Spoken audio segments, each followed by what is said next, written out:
Във всяко минало и настояще мутант е роден в света на животните. Някои от тях са израснали така натурално, докато други може би са дело на човешка намеса с цел да се постигнат велики дела.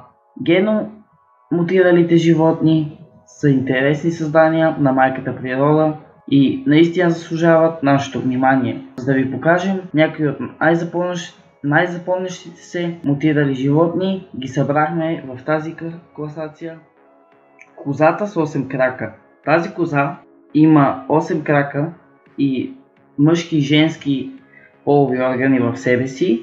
Тя е родена във ферма в Коратина през 2014 година. Ветеринарите вярвали, че причината за нейната мутация и допълнителните й крака и полови органи е недоразвито близначе в утробата на майката, което се е съединило с козата.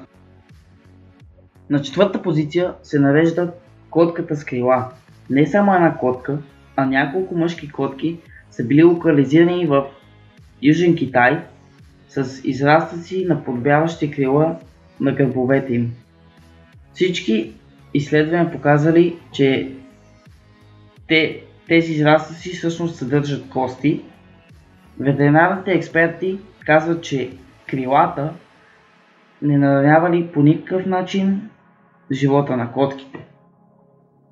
Триглава жаба.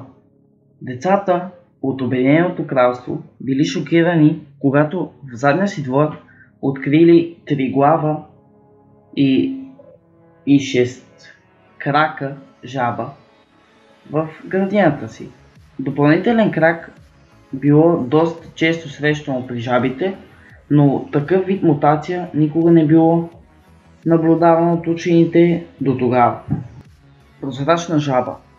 Учените обвиняват за мъртвеността на природата, за мутацията на прозрачност на някои жаби, хванати в Централна Русия.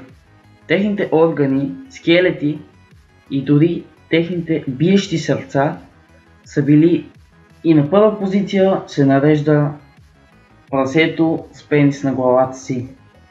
Това прасе мутант с наподобяващо на човек лице и израстък като на пенис на челото си било хванато в Китай. Вярва се, че замърсяването на природата е причината за този невероятен феномен. И ако ви е харесало това видео, моля оставете палец нагоре и се абонирайте за още такива видеа. Аз бях Рендан и от мене чао!